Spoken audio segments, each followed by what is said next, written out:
Gracias. Qué presentación, después de eso.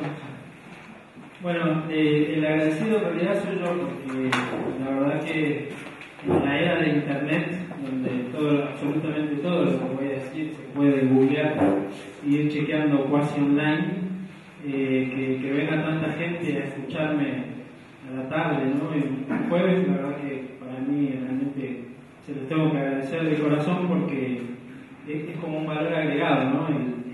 La interacción humana, a pesar de que uno encuentra todo en internet. Así que la idea es que yo no haga un monólogo, sino que ustedes se animen y hagamos preguntas y respuestas. Algunas tendrán respuesta, otras saldremos con más inquietudes de las que llegamos, pero también se trata de eso, ¿no? De generar ciertas inquietudes. Así que más allá de la presentación curricular, yo les muestro un poco el programa de la clase. Y la idea es que sea interactivo y que ustedes traten de ir siguiendo estos eslabones. La clase está diseñada para que podamos ir de alguna manera enlazando todos los conceptos, así que si alguno se desconectó o se pierde, porque son casi 2 horas, no hay break, entonces por ahí el cansancio, por favor, siéntanse libres, levanten la mano, no tengan vergüenza, y estamos aprendiendo entre todos, ¿no? Yo también aprendo todos los días con los alumnos. Bueno, les comento un poquito el programa. Primero, la idea, más allá de la presentación académica, es que ustedes en este corto plazo me conozcan un poco más. Y es importante que me conozcan un poco más, porque en realidad vamos a hablar de la creatividad humana y del trabajo en equipo, y luego de la innovación empresarial, ¿no? Son cosas que no están desconectadas, sino que por el contrario están muy juntas. Entonces es bueno conocerse uno mismo y que los demás también los conozcan, ¿no? Entonces, como el tiempo es tirano, yo voy a hablar un poquito de mí, más o menos 1 hora y media de la charla voy a estar hablando de mí, y en la última media hora vemos qué pasa. Después vamos a hablar un poquito del mundo, porque es importante analizar en perspectiva cómo son las coordenadas del mundo actual, ¿no? Donde hacemos negocios o donde queremos hacer negocios, en el caso de los emprendedores. Que si bien uno ya sabe cómo es el mundo de hoy, pero sin embargo a veces mirarlo en perspectiva desde lejos puede ser interesante. Adelante, por favor. ¿No? No hay problema. Bien, entonces hablamos de quién soy yo, que me conozcan un poquito más en otro aspecto. El mundo actual en el que hacemos negocios o vamos a hacer negocios o seguimos haciendo negocios, un mundo que cambia aceleradamente. Luego hablamos un poquito del uso del cerebro, cosa que es difícil, yo todavía no termino de aprender, hay que saber usar el cerebro. Y luego sí, ya entramos de lleno a definir la creatividad, la inventiva, la innovación, cuál es la diferencia entre estas 3 disciplinas, que de hecho son diferentes, y finalmente tratar de responder las preguntas: cómo hacerlo, cómo innovar y cuándo sería el mejor momento. Así que ese es un poco el programa, vamos directo a ello. Bien, bueno, mi nombre es Néstor Garzo, ya me presentaron, me gusta mucho la docencia, pero básicamente quería presentarles desde otro lugar, ¿no? Sobre todo para aquellos que son emprendedores. Ese soy yo a los 12 años, y como verán empecé de chiquito en el mundo de los negocios, me decían negrito, no sé por qué, no tengo ningún rasgo de ese tipo, y trabajaba de canillita. Ese fue uno de mis primeros inventos, porque en realidad yo trabajaba para Don Ochoa en la provincia de San Luis, que él tenía un kiosco de diarios donde estaba el correo argentino. Eso era típico, ¿no? Pero como yo iba a la estación a buscar los diarios, lo que siempre sucedía es que devolvía los diarios viejos y me daban los diarios nuevos. Yo dije, qué buen negocio, ¿no? Porque al final, con poco capital uno puede empezar este negocio. Así que decidí soldar unas chapas en el colegio secundario, pintarlas de naranja y hacerle la competencia a Don Ochoa. Por una cuestión de que en general el perfil emprendedor uno lo busca desde muy pequeño, ¿no? En diferentes escalas sociales o diferentes entornos familiares, pero en general la iniciativa aparece desde muy pequeño. Así que para todos aquellos que tengan hijos, a veces el hijo le dice: papá, quiero hacer algo, quiero vender algo, quiero tener mi plata.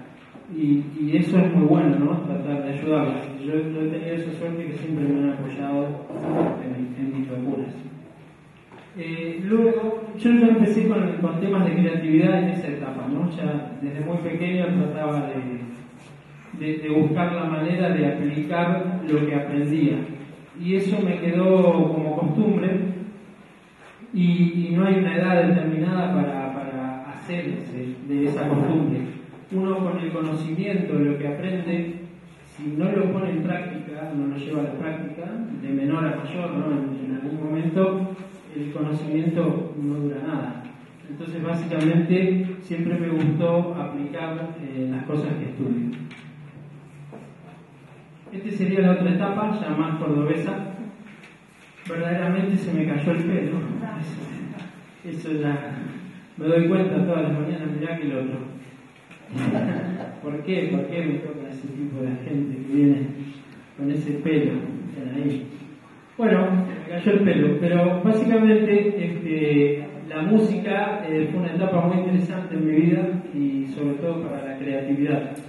Y es un punto que sería como la primera nota de su cuaderno de notas, que es que en general para ser creativo en alguna disciplina, lo primero que hay que hacer es aprender muchas reglas.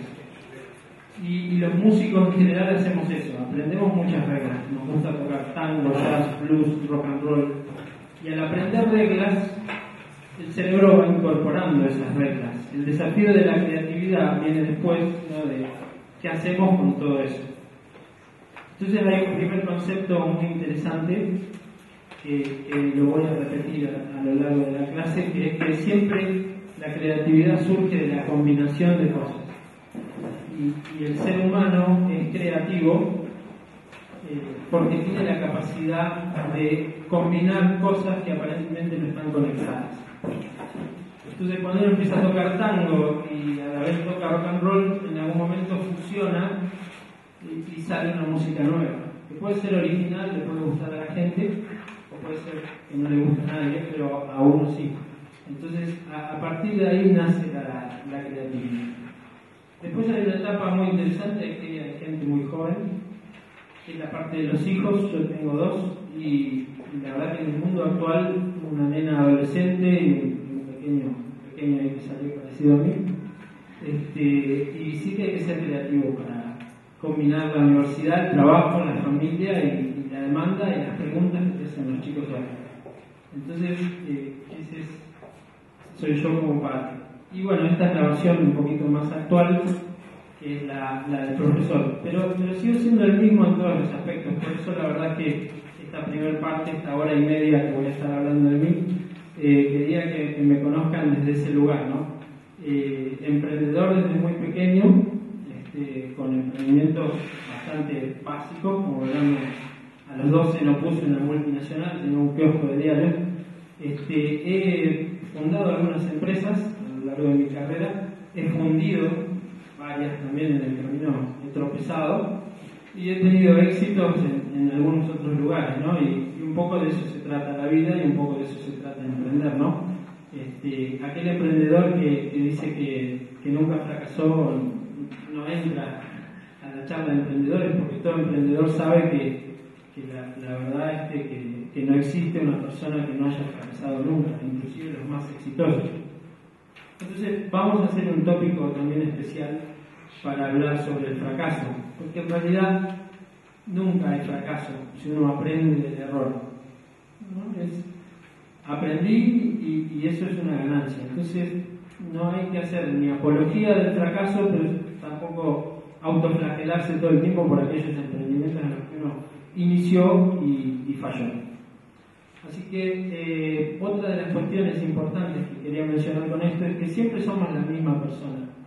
Estamos con nuestros hijos, estamos en la facultad, estamos en la empresa, donde estemos, hay una esencia, ¿no? Hay un elemento propio que nos distingue y nos acompaña a todas partes. Ese es una de las notas también que quiero que tengan para potenciar la creatividad. Cada uno de ustedes es un ser único y en ese sentido tiene una habilidad única. Voy a hablar un poco más de esto más adelante. Y esa habilidad única es donde hay que trabajar para potenciar ahí la creatividad. Ninguno de nosotros puede hacer todo bien. Entonces, en el ambiente emprendedor normalmente uno se asocia, cuando ya tiene experiencia en emprender, con gente totalmente diferente, ¿no? A uno. Al principio, cuando uno es emprendedor, busca socios parecidos a uno mismo. Y ese es un error de principiante. Porque si todos pensamos igual, si ante determinadas situaciones reaccionamos igual, entonces las soluciones que vamos a plantear van a ser muy parecidas, un poco creativas. Luego, con los años, con la experiencia, uno sabe que si se va a asociar con alguien, tiene que hacerlo con alguien que piense totalmente diferente a uno. Así que el elemento propio, es algo que vamos a discutir, es el otro punto que podríamos anotar de esta parte. Bueno, y claramente mi elemento es trabajar con la gente. O sea, después con los años me di cuenta que querer estar tocando la guitarra en un escenario o dando clase o en la vía pública vendiendo algo, finalmente el elemento en el que yo me siento más cómodo y donde soy feliz es cuando puedo intercambiar opiniones, intercambiar ideas y aplicar lo que aprendí con otra gente. Muchos de nosotros somos así, otros somos más introvertidos y nos gusta más bien un análisis profundo y después ir a buscar los resultados. Lo importante que quiero resaltar también hoy es que para temas de creatividad e innovación, como para casi todo en la vida, hay que decir viva la diversidad. O sea, viva la diversidad. Está bueno que cada uno sea diferente. De eso se trata justamente el poder de la creatividad humana. Bien, vamos a empezar con el primer tópico y con los agradecimientos. Como la clase es una cátedra abierta, es difícil citar toda la bibliografía, pero si quieren anotar, yo lo digo en forma de agradecimiento, hay autores en castellano en los que yo me baso, más otros tantos libros, pero hay muy buenos libros en castellano de autores argentinos. Hay uno que es de Néstor Braidot, que es muy bueno, el Neuromanagement. Está el famoso libro Ágilmente de Stanislao Pazza. Y después hay un español que es muy bueno, que es Álvaro González Alorda, que escribió un libro que se llama Talking Management, que es el gerenciamiento a través de la conversación, de la palabra, que también es muy bueno. Álvaro González Alorda. Esos tres libros, que son muy simples, muy interesantes en castellano, libros que se consiguen, se los recomiendo para apoyar casi todo lo que voy a comentar aquí. Sí. ¿Puedo repetir el título del primer libro? El primer libro, el de Braidot, Néstor Braidot, el libro se llama Neuromanagement. Gracias. El segundo es Ágilmente, creo que es uno de los más conocidos, de Stanislao Pazza, es un biólogo argentino. Y el tercero, que no es tan común aquí, pero recién en Europa, es de Álvaro González Alorda. Y luego nombro otros libros aquí que pueden tomar nota, y al final de la clase yo seguramente dejaré por mail la presentación para que la compartan o me manden un mail. Bien, este señor David Rosenthal es la piedra angular para la clase de hoy por una cuestión muy simple. Este señor es un psicólogo reconocido que sacó un artículo allá por 1973 sobre la locura. ¿Alguna vez les pasó que le contaron una idea a alguien y ese alguien les dijo, vos estás loco? ¿Alguna vez les pasó? A mí me pasa todo el tiempo. Siempre me dicen que estoy loco. Entonces, como siempre me decían que estoy loco, empecé a investigar sobre la locura y llegué al experimento de Rosenthal. Un experimento muy interesante. Este señor, junto con 11 colaboradores, decidieron un fin de semana simular locura y presentarse en los principales centros psiquiátricos de Estados Unidos. simulando una, digamos, patología auditiva. Tal cual lo cuentan, le dijo a la mujer: voy a hacer un experimento, el fin de semana, el lunes vuelvo.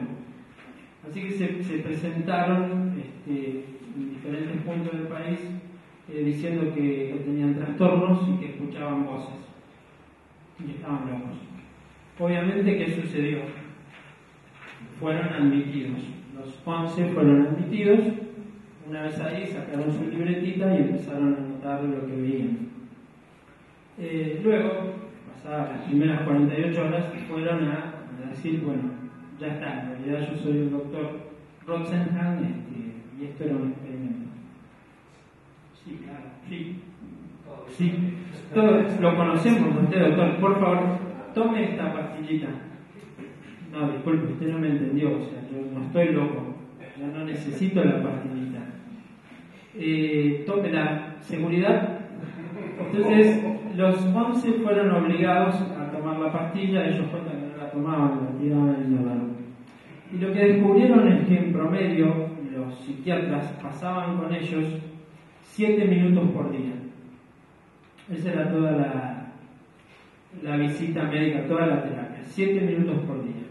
Y que cuanto más anotaban, peor les iba con los medicamentos, porque decían: el paciente escribe mucho, tiene una patología complicada, toma nota de todo.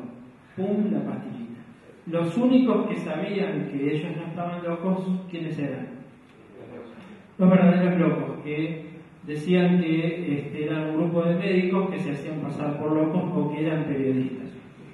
Bueno, algunos de ellos llegaron a estar 2 meses y salieron con abogado, ¿no? Los tuvo que sacar el abogado. Entonces ahí sacaron un escrito muy interesante que decía: es imposible diagnosticar la locura. Es imposible que alguien te diga: vos estás loco, salvo que salgas a matar gente por la calle haciendo cosas peligrosas para la sociedad. Si vos te declaras como loco, un científico no puede determinar si estás loco o no. Sin embargo, los científicos le dijeron: eso pasó porque nos agarraste desprevenidos. Esos pseudo pacientes que mandaste, digamos, fue un descuido. Y además uno de la institución más prestigiosa dice: y acá no mandaste ninguno. Acá está el top 10 de psiquiatras. ¿Por qué no lo haces de nuevo? Bueno, David aceptó la apuesta y de una muestra de 169 pacientes, pseudopacientes, en junta médica, más o menos se determinaron que entre 40 y 50 estaban fingiendo y eran actores. Entonces, cuando le hicieron la devolución a David dijo que no había enviado a nadie, que había 50 locos sueltos. Traten de recuperar a esa gente porque está loca en serio y ustedes no lo admitieron. Y ahí sí, con la prueba y la contraprueba, surgió el escrito en el 73 en la revista de Ciencia, en que es muy difícil o prácticamente imposible diagnosticar la locura. Entonces, si ni siquiera los científicos pueden diagnosticar la locura, ¿por qué me dicen loco a mí? ¿Qué parámetro hay para decir que yo estoy loco cuando se me ocurre emprender un negocio en Argentina hoy? ¿Sí? Yo quiero tener un negocio en Argentina hoy. Estoy armando un emprendimiento en Argentina hoy y lo empecé hace 2 años y me va a llevar quizás 2 años más. Pero sigo apostando a Argentina. ¿Estoy loco? Sí, claro. Eso hasta David. Sí que está loco. ¿Ok? Entonces, una de las cuestiones para que ustedes trabajen la creatividad es que se olviden de esa gente que los critica y que les dice que están locos. Porque la verdad no hay ningún parámetro para determinar que una idea es más loca que otra, que una percepción de la realidad es más exacta que otra, que mi estimación es mejor que la de él. ¿Por qué? Si las dos son estimaciones. ¿Ok?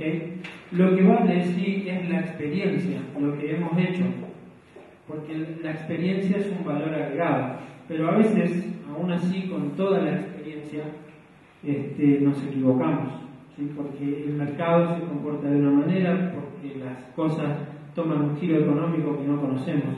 Entonces, una de las cosas que quiero que recuerden es que si les dicen que están locos, no hay parámetro. Entonces ustedes deben ignorar, a la hora de aportar ideas y discutir ideas, deben ignorar las críticas. Esa es una de las claves de la creatividad, no hacerse cargo de lo que te dicen. Sí. Pero para eso no están las investigaciones de mercado. Las investigaciones del mercado son datos estadísticos hechos por gente muy calificada, pero no siempre te llevan a un buen resultado. Si cada uno de nosotros para emprender un negocio pudiera comprar una investigación de mercado y esa investigación de mercado le dijera, mira, en Alta Córdoba hay un nicho ahí, si vos ponés un restaurante de parrilla típica, sí o sí te va bien porque la demanda, si fuera tan fácil, lo haríamos. Aún así, los estudios y las investigaciones de mercado, de las cuales estoy a favor, no te garantizan el éxito. Ya vamos a ver cuando hablemos de innovación y de negocios que hay muchos factores para que algo sea exitoso realmente. Así que no estoy en contra de las investigaciones de mercado, pero no es todo. De hecho, muchos emprendedores comenzaron sin ninguna investigación de mercado. Porque a veces cuanto más reglas y más condiciones te pones para el negocio, menos ganas tenés de hacerlo.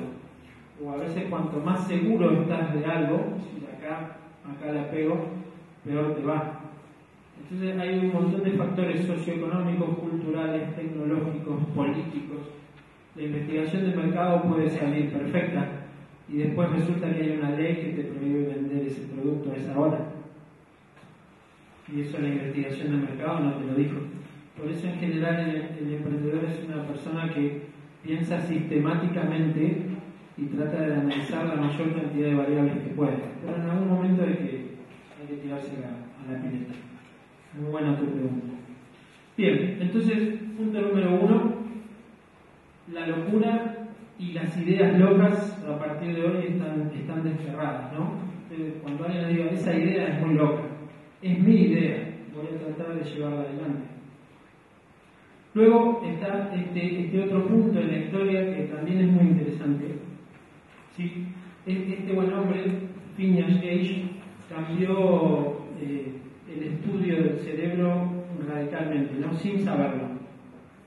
Este señor era un minero cuyo trabajo construyendo en la montaña las vías del tren era llenar con pólvora un agujero y apisonar la pólvora al fondo para detonar la piedra.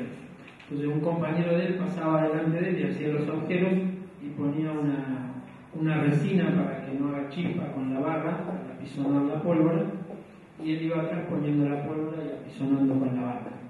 Obviamente que pasó un día, pusieron menos resina y hubo un chispazo. El chispazo hizo que la pólvora explotara y la barra le fuera directo a la cara y le entró, como se ve en la figura, por el cachete, pasó por atrás del ojo y salió justo por el centro, entre los lóbulos frontales. Él cayó sentado y le quedó un agujero en la cabeza del tamaño de la barra. La barra cayó 15 metros y quedó clavada ahí. Todos los compañeros fueron a socorrerlo, esa barra que tiene en la mano. ¿Sí? Todos los compañeros fueron a socorrerlo diciendo, ya está, se murió acá, pobre hombre, qué muerte fea. Pero él estaba sentado y consciente. Así que pidió que lo llevaran al médico y lo llevaron al médico. Cuando el médico lo vio, dijo que tiene un agujero en la cabeza. Y se recuperó. Estuvo en el hospital 2 semanas y se recuperó. Y encima mirá cómo le creció el pelo al desgraciado. Le creció mejor que a mí. Perdón, me confundí con ese tema. Encima le creció el pelo. Bien. Y ahí fue como extraño, ¿no? Para la comunidad américa, cómo alguien podría haber sobrevivido a eso. Y parte del cerebro de él quedó en la punta de la barra, o sea que la parte de los lóbulos frontales los perdió con el impacto. Entonces, este señor siguió siendo estudiado por la comunidad médica y ahí es donde los científicos se dieron cuenta de algo muy interesante, que hoy conocemos y lo usamos de otra manera, pero que el cerebro tiene partes específicas que están orientadas a funciones específicas. Hasta el accidente de Phineas Gage se creía que el cerebro era una masa gelatinosa que funcionaba al unísono, ¿no? Y se sabía muy poco. Pero después de este accidente, ¿qué sucedió? La persona que era un padre de familia, que era aplicado en ir a trabajar, empezó a hacer living la vida loca. Se dejó el pelo largo, empezó a componer música y a salir de joda. O sea, entonces al principio se decía, bueno, como estuvo al borde de la muerte, se querrá dar un gustito ahora que tuvo una segunda oportunidad. Pero después cuando se lo ve componiendo música, cuando él no era músico, ahí es donde en algún momento se pone uno a pensar, ¿no? La comunidad científica, algo le pasó cuando perdió parte de los lóbulos frontales. Y muchos años después, hoy sabemos que en los lóbulos frontales es donde asimilamos toda la carga cultural. La sociedad nos moldea de una manera y esa información se almacena aquí. Entonces, esa información determina nuestros actos. Entonces, si nosotros actuamos de una manera cuando somos niños y pertenecemos a un grupo, a una sociedad, y vamos creciendo en ese grupo, luego todos nuestros actos están condicionados. Entonces, al perder esa parte, esta persona perdió los filtros. Mal hablado, totalmente desinhibido. Para algunas cosas fue bueno, para su parte musical, para otras cosas muy malas, ¿no? Salía de joda todos los días. Bien, entonces es importante esto, que primero no se puede diagnosticar la locura. Segundo, el cerebro tiene partes dedicadas. Cada parte del cerebro se dedica a una cosa. ¿Sí? Y cada parte del cerebro es engañada por algunos estímulos externos. Entonces, no siempre el cerebro es nuestro mejor aliado en la toma de decisiones. Luego, siguen estos dos señores, por eso decía que esta es la parte de agradecimientos. El Santiago Ramón y Cajal, Premio Nobel de Medicina, era un apasionado de la fotografía.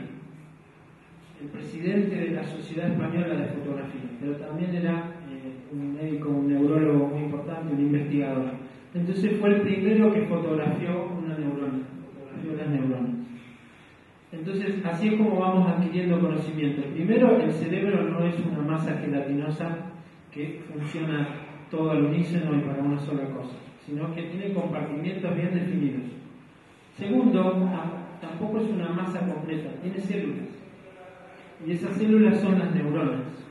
Y al nacer, las neuronas, salvo una parte básica para poder llorar y para tomar la teta, las neuronas no están conectadas. A medida que vamos viviendo nuestra vida, se van conectando esas neuronas. Y lo que agrega valor, lo que está bueno, es que las neuronas se conecten. ¿Sí? Tenemos como 100.000 millones de neuronas, pero si estuvieran sueltas, no sirven para nada. ¿Se entiende? Esto es lo que descubrió este científico y ahí es donde radica una de las cuestiones clave de la creatividad. ¿Cómo se juntan las neuronas? ¿Por qué podemos hablar? ¿Por qué puedo caminar? ¿Por qué puedo tocar la guitarra? ¿Cuál es el motivo por el cual el cerebro hace esa función de armar redes neuronales? Y detrás de eso hay algo muy importante, muy básico, que es la emoción. ¿Sí? Las redes neuronales y la química del cerebro hace que uno tenga caminos y rutas neuronales en función de cómo vive, cómo se emociona. Entonces, si me preguntan que si el domingo lavo los platos, le digo sí, el domingo siempre me toca lavar los platos. ¿Qué detergente? ¿Qué color era el plato? Entonces, no me acuerdo, porque me pongo la radio así con los partidos y le doy. La actividad emocional de lavar los platos a mí no me implica nada, o sea, no tengo emoción, ¿no? Les puedo asegurar que no es emocionante. Entonces no me acuerdo de nada. Pero otro tipo de actividades, como por ejemplo esta charla, estar aquí con ustedes interactuando, a mí me genera una emoción. Yo espero transmitirles una emoción a ustedes. Entonces, sí me acuerdo, me voy a acordar las caras. Me voy a acordar cuando me manden un mail, ¿sí? Me acuerdo de la charla que di el año pasado.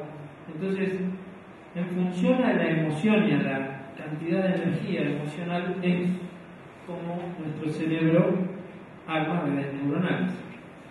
Entonces hay un ejemplo típico de mi prima y su novio el gringo. ¿Lo conocen al gringo? Tipo fachero, ojos azules, grandote.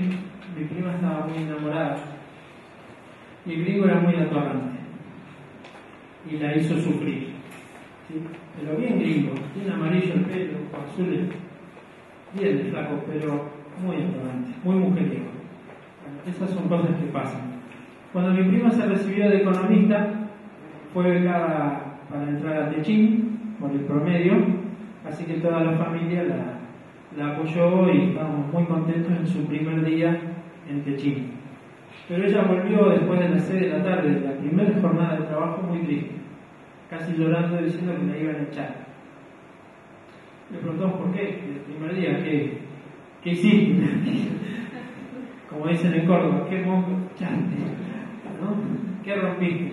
No, nada. Dice, todo bien. Entonces, ¿por qué estás tan mal? Lo que pasa es que mi jefe es rubio, es ojos azules, me hace acordar al otro. ¿Y qué tiene que ver? Y no, que los gringos son aterrantes. Mirá cómo sufrí con él. ¿Se entiende? ¿Por qué ese pensamiento? ¿Qué hay detrás de esa anécdota?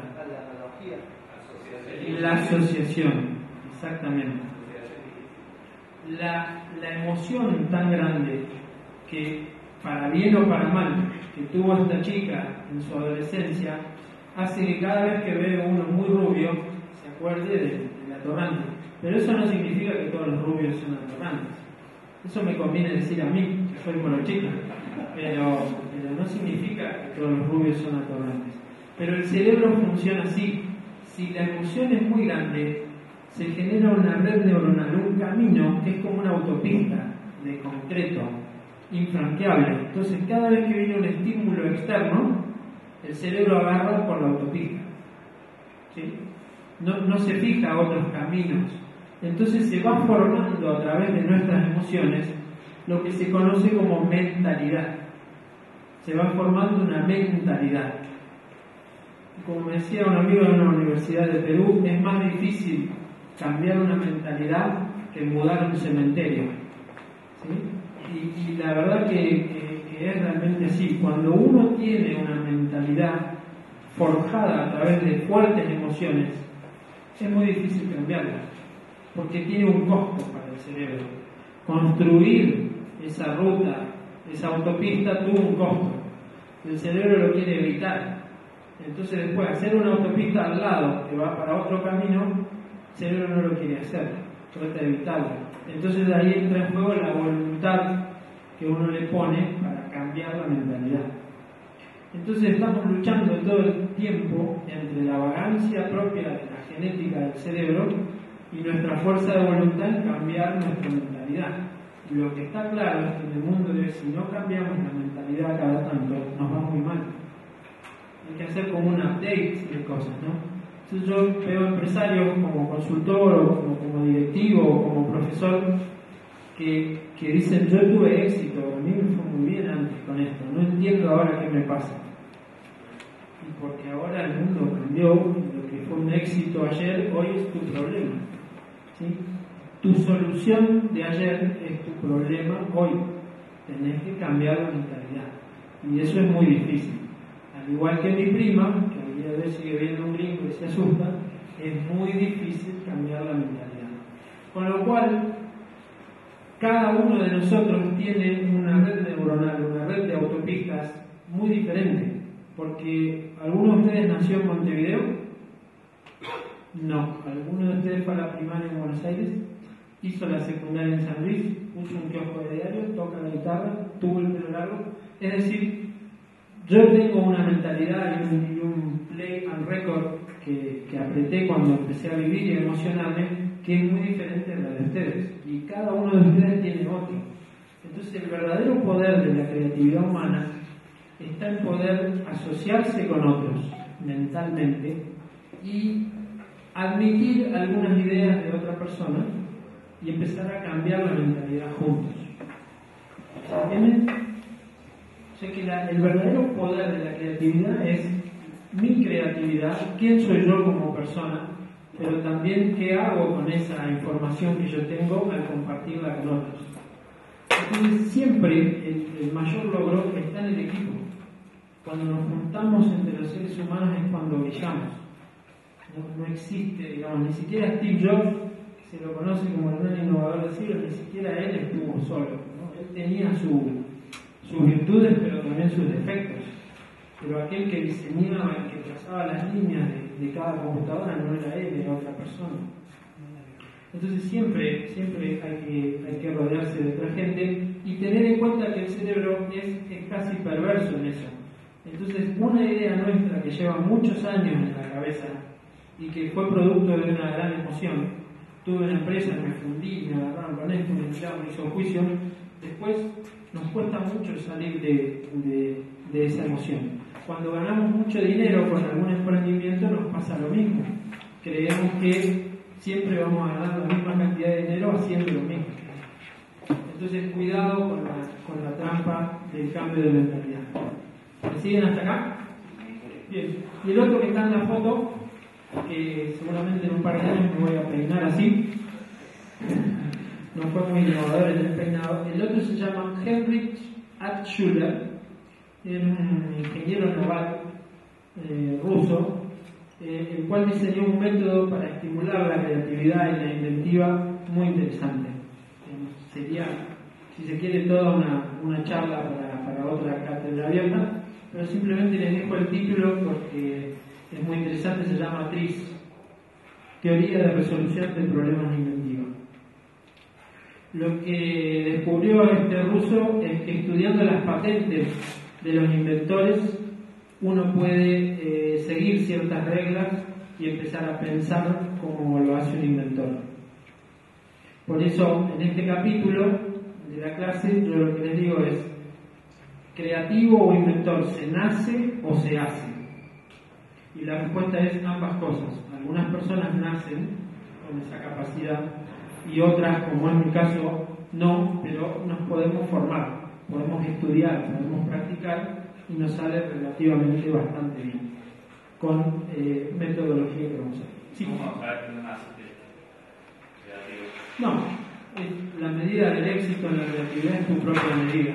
Así como yo no sé si nací loco o si estoy loco o no y nadie me lo puede decir, la medida del éxito es de cada uno. Algunos, como me pasaba a mí, pensábamos que no éramos creativos. Yo pensaba que no era creativo. Cuando me puse a estudiar y me interesé mucho, me di cuenta que todos los seres humanos somos creativos, que yo podía fomentar mi creatividad. Pero sí, si me comparaba con otros compañeros, por ejemplo de facultad, lo que a mí me costaba 12 horas, había gente que lo hacía en 3 horas y otros que lo hacían en media hora. Por eso vuelvo al tema inicial. Cada uno de nosotros tiene un elemento distintivo. Nadie nos supera o muy pocos nos igualan en nuestro elemento. Cuando medimos nuestro éxito en función al elemento de otro, ahí es donde nos entran las dudas. Pero sí, es muy buena tu pregunta, todo ser humano es creativo.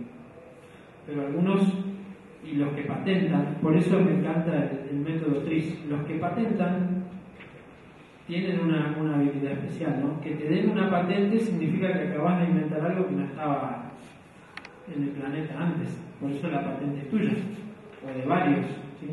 Entonces esta persona se planteó, ¿cómo hacen estos tipos? ¿Qué habilidad tienen? Y algunos tienen una habilidad desde la cuna, pero hay otros que siguen ciertos principios y ciertas reglas que la metodología TRIZ permite que cualquiera de nosotros pueda acceder. Lo que pasa es que está en ruso. TRIZ es Teoría de Resolución de Problemas de Inventiva. Y en ruso es un nombre que nunca me sale. Teoría Retrobesavensky Tedach. Por la Z de Tedach. Por eso de cariño, digamos el TRIZ. Y lo pueden googlear y lo van a encontrar. ¿Alguna duda hasta acá?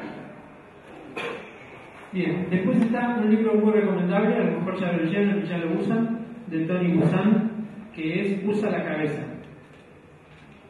Usa la cabeza y este señor es el inventor de los mapas mentales.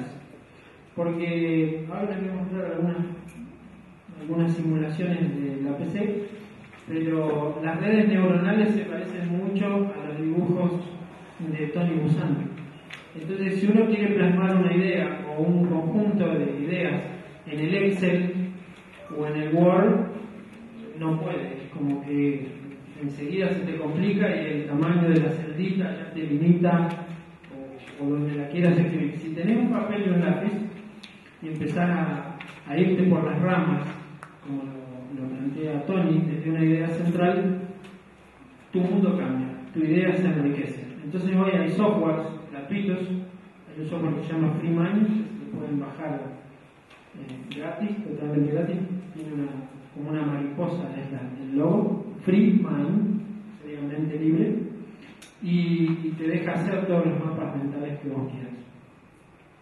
Entonces, para poder documentar tus ideas, yo en lo personal recomiendo una hoja en blanco, un lápiz y algunos colores y usar la técnica de mapas mentales de Tony Buzan. Ponés en el centro la idea original y qué pasa si llevo esto al interior. El interior de Córdoba tengo, y así te vas por las ramas y después te vas para el otro lado. ¿Qué pasa si le agrego esta tecnología? Y si combino con y así te vas por las ramas y así como funciona el cerebro. Entonces uno suele tener, y bueno, muchos cuadernos con un montón de garabatos y de mapas mentales. Y todo eso va quedando en nuestra mente y las ideas son como semillas. Van germinando ahí y van cambiando la forma. Y si ustedes ven algunos videos que hay de Steve Jobs cuando era joven, él decía que quería armar una computadora que entrara en la mano, como un libro, ¿no? Y lo hizo 25 años después. Sí. ¿Cuál es tu postura en cuanto a tener una o varias ideas? O sea, que hay gente que piensa de que es mejor enfocarse en una y dejar la otra de lado, y otros que dicen, no, bueno, estoy eliminando más una o eliminando más otra a la vez, ¿no es cierto? Sí, todos los libros recomiendan, y mi postura es, siempre hay más probabilidad de tener una buena idea si tenés muchas ideas. O sea, de hecho, vamos a verlo hacia el final de la clase, los programas de innovación de las empresas apuntan a tener muchas ideas, porque es difícil ser original, y más en un mundo hiperconectado, es difícil. Entonces, si te quedas con una sola idea, estás poniendo como poner todas las fichas en una sola cosa. Vamos a distinguir, porque tu pregunta es importante para lo que viene más adelante, que una cosa es tener muchas ideas y otra cosa muy distinta es tener muchos proyectos. Ahí es diferente. Las ideas que se transforman en proyectos, luego hay que atacar un número acotado de proyectos y hacer foco.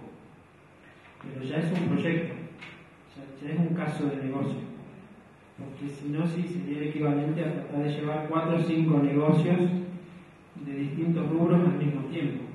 ¿Pero lo reducirías a un solo proyecto? No, depende del tamaño de la empresa, ya lo vamos a ver hacia el final de la clase. Pero a las ideas, a tu pregunta puntual, la cantidad de ideas, cuanto más ideas mejor. Siempre es más fácil encontrar una buena idea en 1000 que encontrar una buena idea en 10. Entonces, al principio se aconseja apuntarle a la cantidad. Después hablaremos de la calidad. Se puede ir mejorando con el tiempo, pero apuntarle a la cantidad es un buen comienzo. Garabatear y tener muchas ideas. Sí. Me gusta por el tema de las neuronas que vos hablabas de las rutas. Como vos tenés una nueva experiencia o es una nueva ruta, ¿implica nuevas neuronas o son neuronas que uno tiene y Sí. Correcto. Sí, no son nuevas neuronas, son nuevas conexiones. Las neuronas, al nacer 100.000 millones más o menos, empezaron a tomar Fernet como a los 17, 18 y las van matando, ¿no? Se van muriendo, las neuronas no se regeneran. Pero con 100.000 millones de oportunidades de conexión tenemos infinitas conexiones. O sea que la mentalidad, las emociones y tu propia visión de la vida hace que se armen redes neuronales. No que se generen más neuronas, sino que se generan más conexiones entre ellas. Es como si fuéramos 100.000 millones de personas en una habitación, nos vamos conociendo unos a otros. Cuanto más gente conoces, mejor te va. ¿Sí? Pero no nace nueva gente, así funciona el cerebro. De todas formas, es interesante tu pregunta porque, a diferencia del resto del cuerpo, el cerebro mantiene la capacidad de seguir conectando neuronas toda la vida. El tema es que cada uno de nosotros tenga la voluntad de seguir haciéndolo. Y la forma de seguir haciéndolo es siempre estar estudiando algo, estar nervioso, estar curioso por algo. No estresado, pero tampoco aburrido. El aburrimiento casi que anula nuestra capacidad de conexión neuronal. Y el estrés al límite, al máximo, también. Entonces, al medio. Si vos tenés que aprender algo nuevo o pararte acá, enfrente de lo que venís, pasar, contar otra vez, sentís un cosquilleo, ¿no? Pequeño hasta que te sentís bien con la gente. Ese pequeño cuota de nerviosismo hay que llevarla al día a día. Hay que aprender cosas nuevas, tomar riesgos y mantener la mente siempre alerta, siempre expectante y siempre aprendiendo. Y eso te da una vida mental mucho más larga. Por el contrario, si estás aburrido en lo que haces o aburrido en la vida, ya va para atrás. Y de hecho los científicos correlacionan esto con enfermedades como el Alzheimer y otras enfermedades y dicen que se pueden prevenir si la persona tiene proyectos. Si la persona se mantiene activa con proyectos, baja muchísimo la probabilidad de tener alguna enfermedad mental. Y es por eso, el cerebro avanza. No tomes tanto Fernet, pero las neuronas que dan alcanzan para seguir creciendo. Con el precio del Fernet ahora. Bien, después este señor, Edgar de Bono, fue el que empezó a acuñar el término pensamiento lateral. Y esto es muy interesante también verlo acá, porque lo que yo les contaba de que la ruta se arma la autopista y no se borra nunca más. Entonces lo que planteó Edgar de Bono es decir, bueno, si siempre vas a ir por la autopista, todas tus ideas van a ser iguales, ¿correcto? Vos no tenés otro camino para ir de acá a tu casa, siempre por la autopista. ¿Qué pasa si un día vas por otro camino? En vez de cortar por el centro, vas para el lado de Argüello y volvés. Verías otras cosas, verías que hay farmacias, ferreterías, un shopping que nunca habías visto. Entonces, el cerebro, como genéticamente es vago para ahorrar energía, como estamos diseñados desde la prehistoria, necesitábamos cierto grado de vagancia para ahorrar energía por si venía un predador. Entonces tu cerebro, si ve la autopista, la toma. En cambio, si estimulás el pensamiento lateral, toma otro camino el cerebro. Cuando lo toma y vos entendés que la solución fue buena, acabas de tener dos formas de solucionar un problema. Acabas de generar otro camino, por eso se llama lateral, pensamiento lateral. Sí. Había un estudio muy interesante sobre eso de un psicólogo que hablaba de que, por ejemplo, se hizo un estudio de no sé cuántos miles de personas y a todos les decían: decime una herramienta y un color. Inmediatamente el 75% de personas respondía martillo rojo. Correcto. No hay otra. Sí.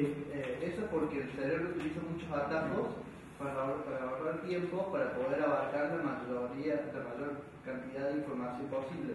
Si bien a veces no puede. Correcto, es un diseño de la humanidad. El cerebro siempre va a tratar de ir por lo que ya formó una vez. Y esto llevado al extremo en las organizaciones, me ha pasado ver gente que ante una auditoría que le habían cambiado el sistema, se había negado a aprender el sistema nuevo. Muchos años en la empresa, mucha antigüedad. Entonces, en el monitor, en el borde del monitor, con una virome había marcado flechas. 1, 2, de dónde tenía que apretar cuando viniera el auditor. ¿Para qué hacía eso? Para no pensar, ni siquiera leer la pantalla nueva. Yo sé que la primera vez flecha, ponía el mouse cerca, le indicaban las flechas en el monitor. Yo decía, pero tanto trabajo de pintar el monitor, porque es más fácil, porque yo al sistema anterior le decía tac, tac, tac, tac, y ya me lo sabía todo, y ahora tengo uno nuevo. Entonces, no es que sea una mala persona, es que en general, llevado al extremo ese ejemplo, pero en general así funciona nuestro cerebro. Una vez que aprende algo, no quiere que se lo cambie. Lo que yo les estoy invitando a todos ustedes es que a partir de ahora, con este dato, con este conocimiento, cada vez que su cerebro los quiera engañar y algo que les parece difícil y lo van dejando, lo hago la semana que viene. No, eso lo veo, lo voy a leer más adelante. La típica, entonces no, tomen el toro por las astas, esto lo resuelvo ahora, y lo tengo que aprender y lo tengo que resolver. Y esa es la gimnasia de menor a mayor que hay que ir adquiriendo para el cerebro. Obligarnos con voluntad a estar siempre mentalmente activos. Bien. Finalmente, y este libro lo tengo en PDF, si lo puedo circular al que me mande un mail lo quiera por mail.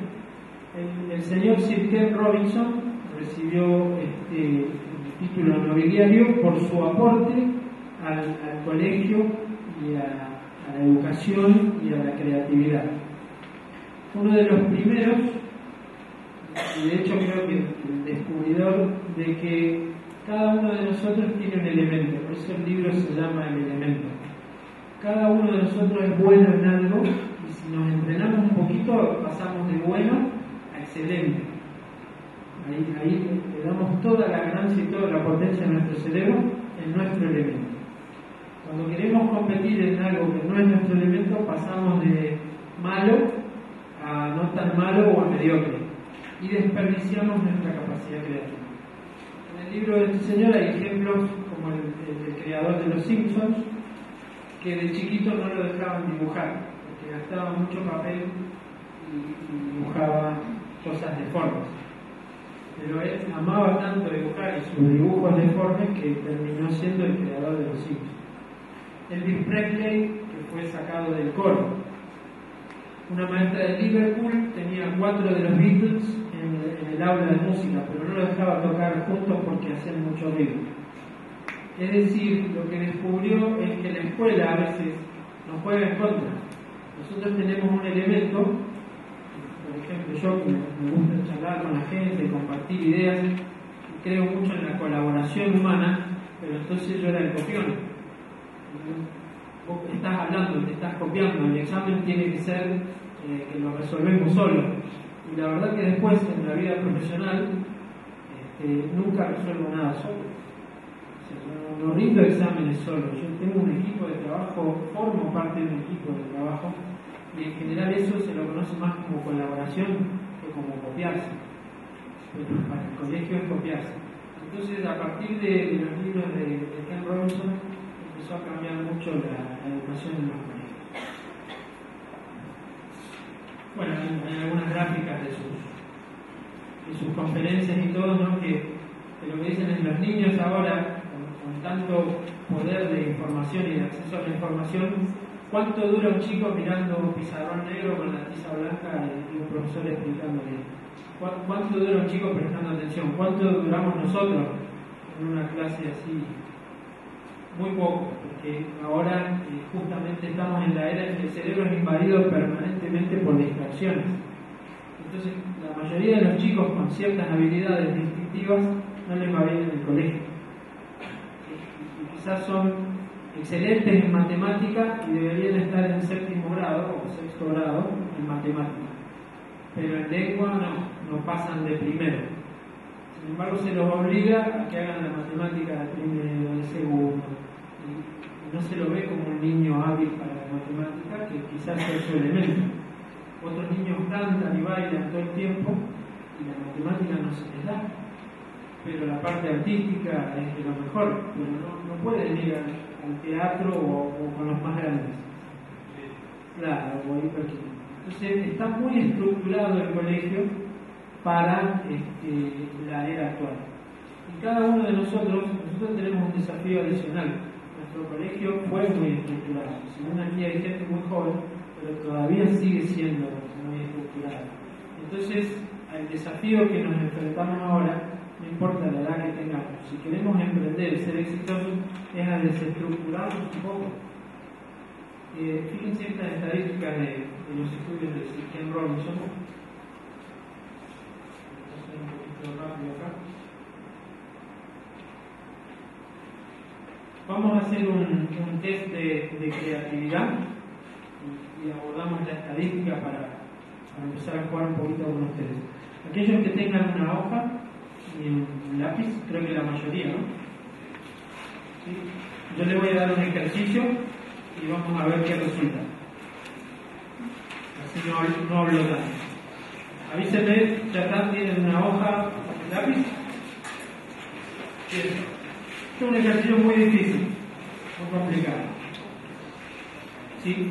Lo más rápido que puedan, ¿sí? Lo más rápido que puedan, por favor dibujen la cara del compañero que está a su lado. ¿Sí? Están a un lado para el otro y dibujan la cara. Rápido.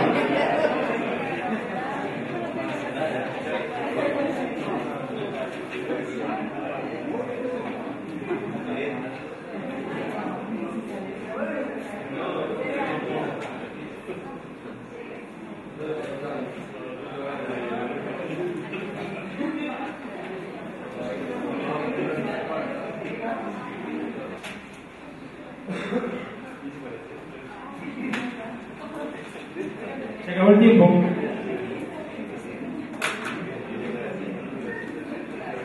Observemos el proceso, ¿no? ¿Cuántas veces dije se acabó el tiempo? 2 o 3 veces, ¿no? Lo vuelvo a decir, se acabó el tiempo. ¿Y qué están haciendo ustedes? Siguen dibujando, pero no me miran, ¿no? Ninguno de ustedes me muestra el dibujo. Ninguno de ustedes me muestra el dibujo. ¿Sí? Allá hay uno que se animó, ya obligado por mis palabras. Fíjense este dibujo. ¿Alguien lo ve? La cara sola, de costado. Vamos a comparar con aquí hay otro. Este está ahí. Se ve que hay cierta felicidad. Bien. A ver este. ¿Son amigos?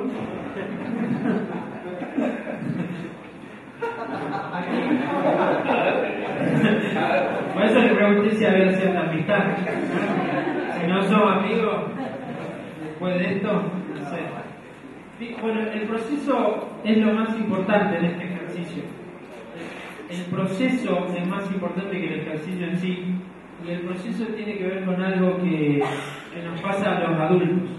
Cuando yo termino la cuenta regresiva, nadie muestra el dibujo. Nadie se para rápido, con orgullo, a mostrar el dibujo. Además hay mucha risita y mucha disculpa. Vaya, perdoná. Y eso pasa porque tenemos un preconcepto acá en los lóbulos frontales de que está mal dibujarlo al otro. Si no lo dibujamos perfecto, es como que nos da vergüenza mostrar el dibujo. ¿Correcto? Entonces ahí está el problema que se ve reflejado en estas estadísticas. Si hacemos este mismo ejercicio con niños, con niños entre 3 y 5 años en el jardín de infantes, los niños no esperan que yo cuente 10, 9, 8. Los niños saltan de la silla mostrando con orgullo el dibujo. Ocupan toda la hoja y están orgullosos de su obra. ¿Sí?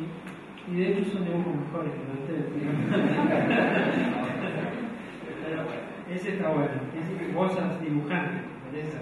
Todo el tiempo que vas hablando, le hacemos con el técnico de dibujo y esto, o sea, el arte, digamos, para es lo mismo, ¿no? En los negocios, sí.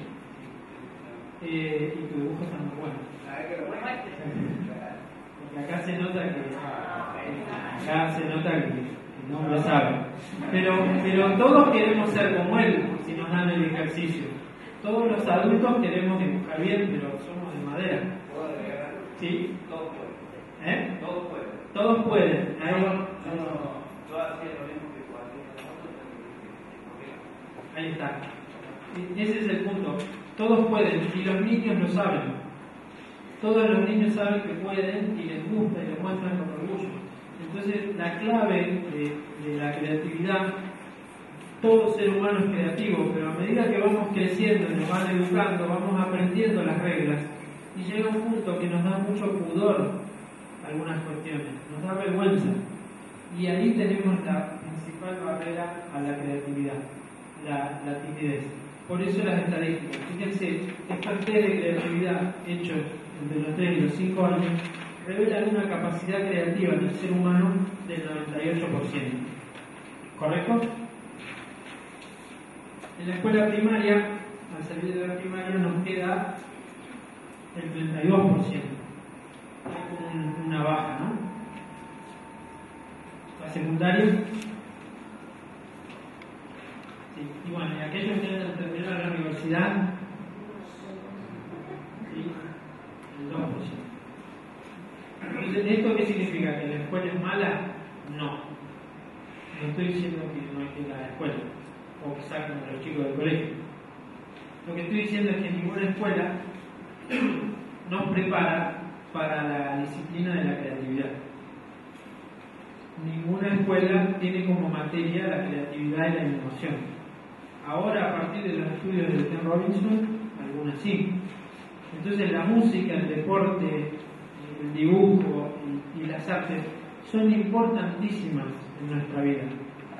Aquel que no haga deporte, no toque ningún instrumento, no dibuje, no lea, no haga nada artístico, empiece ya.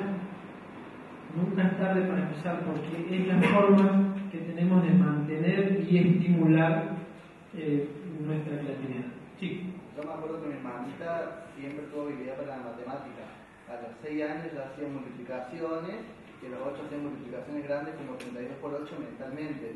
En el colegio siempre le ponían malas notas, le ponían signos menos, porque decían que estaba sacando el calculador o estaba copiando, porque no podían medir su capacidad. Porque no, lo que veían decían tenés que hacer la casita, tenés que hacer un papel, mentalmente no podés hacerlo porque está mal. Y así le va ahora tiene que estar totalmente estructurada y cuadrada y no puede salir del esquema que ya le brindaron. Ahora le hago la misma operación que hacía hace un año y no la logro. Claro. Por eso sucede cuando queremos poner en el mismo molde a la diversidad humana. Por eso empecé diciendo, viva la diversidad, sobre todo en temas de creatividad. Ahora, por ejemplo, a mí me hace deporte, pero la actividad artística, me gusta. Y hay que hacer un poco de todo, porque yo escuché a otra persona y decir, hay que hacer arte, hay que hacer esto, hay que hacer esto. ¿Cómo usaría eso? No entiendo. Sí, en realidad no es excluyente. Vos podés hacer arte o podés hacer deporte. No significa que estás obligado a comprarte una guitarra cuando salgas de casa. Porque el deporte, si te va bien y si te gusta, es la forma que vos tenés de alejar tu mente, tu mentalidad, de lo que haces en el día a día, de la rutina. Básicamente lo que digo es encontrar una actividad deportiva, artística o diferente a la laboral que nos obligue a pensar de otra manera. ¿Sí? Porque también si tomamos la música o el deporte como un trabajo y salimos de un trabajo y entramos a otro trabajo, tampoco estoy fomentando la creatividad. Sigo trabajando, sigo estructurado. Y además no todos estamos dotados para la música ni todos dotados para el deporte. Algunos tenemos 2 pies izquierdos y encima así, como en el caso mío. Entonces, la verdad, el mensaje es busquen una actividad que los obligue a pensar de otra manera, los obligue a moverse, a bailar, a tocar, a jugar al fútbol, a algo, pero que nos saque de la rutina. Por ahí ustedes me dicen, a mí me va bien sentarme y leer un libro de cuentos. Buenísimo. Si eso te estimula, hacelo, date el tiempo para hacerlo. Sí, es un gran problema, pero realmente lo escuché, el señor de YouTube, realmente dice cosas muy interesantes respecto de la educación. Yo creo que si no desarrollar la motivación en los chicos, la creatividad y la fiesta de las comunidades, era lo que terminaron, ¿sí? Y como que hay un paralelo con el emprendedor, he visto muchos chicos emprendedores y tal vez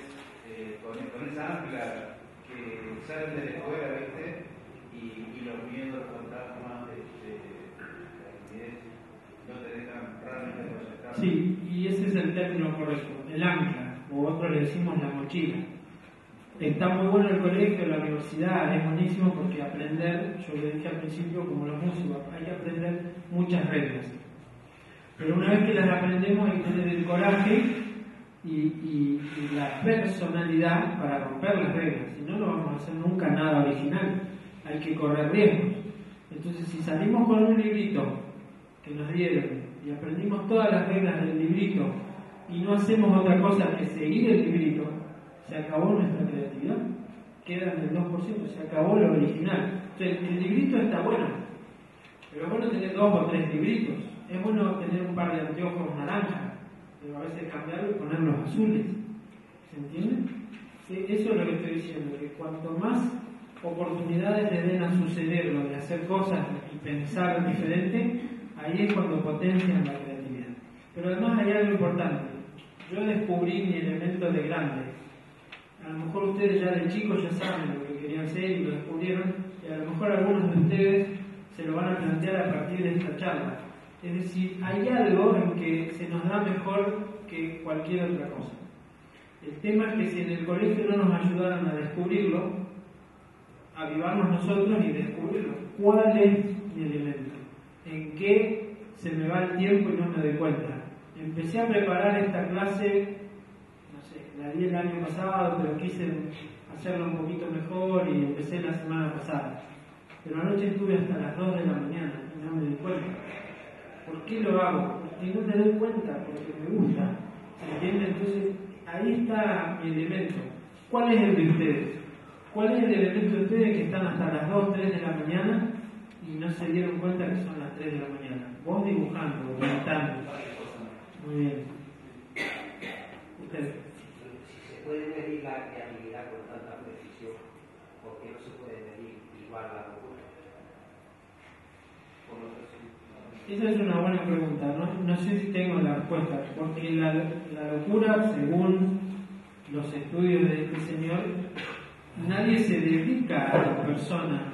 Si el médico me ve 7 minutos por día y me da la pastillita, si no me conoce, ¿cómo va a diagnosticar que estoy loco?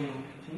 Yo creo que seguramente hay gente que necesita psicólogo o psiquiatra, pero cuando hacen un buen tratamiento, creo que el médico y el paciente, o por lo menos el médico, llega a conocer bien lo que le pasa al paciente.